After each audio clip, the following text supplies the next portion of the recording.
Cristo per noi si è fatto obbediente fino alla morte e alla morte di croce.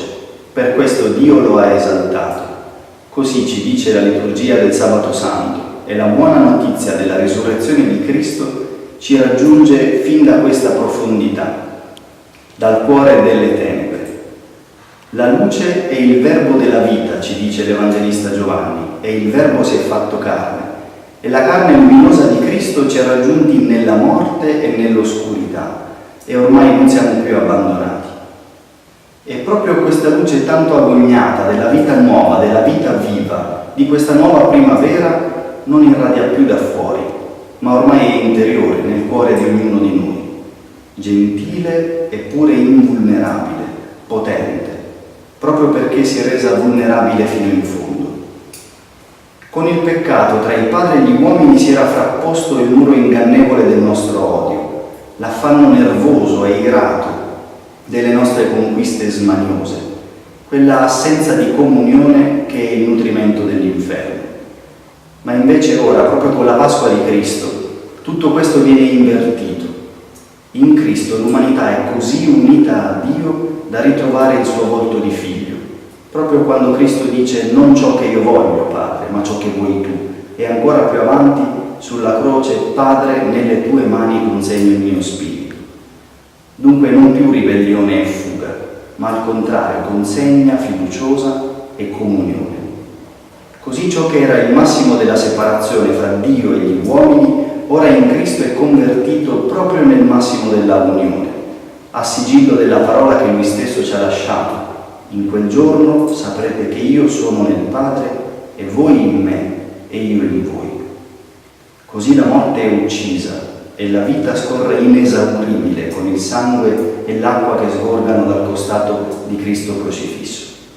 E l'uomo finalmente può intuire, comprendere e gustare quanto sia amato. E ora ci chiediamo che succede. Ora è il tempo dell'irradiamento di questa luce, il tempo della comunione, della comunicazione della risurrezione, cioè il tempo della Chiesa.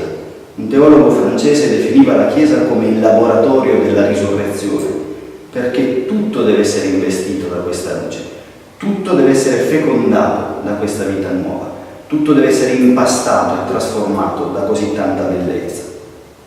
Pasqua allora vuol dire che la morte non c'è più e che in Cristo siamo tutti risuscitati, proprio come Lui ci ha detto: io sono la risurrezione e la vita.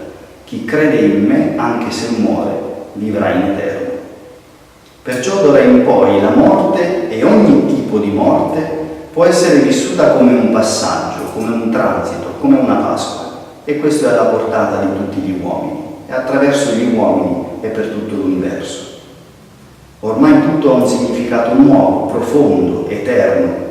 Pascal scriveva con commozione: gioia, gioia, pianti di gioia, a dire che la gioia vera non può venire che dalla Pasqua del Signore, il quale restituisce ai cuori la possibilità reale di essere nella gioia, di godere della gioia, di una gioia salda, duratura, matura, che non ha paura di affrontare nemmeno il dramma e non esclude la fatica, ma è capace di inglobare la fatica nella fedeltà dell'amore.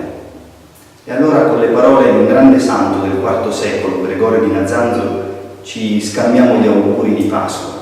Diceva così Gregorio: oggi il grande Cristo risorge dai morti, ai quali si è unito, ha disperso il pungiglione della morte, ha distrutto le porte tenebrose dell'inferno che toglie il sorriso e ha restituito alle anime la libertà.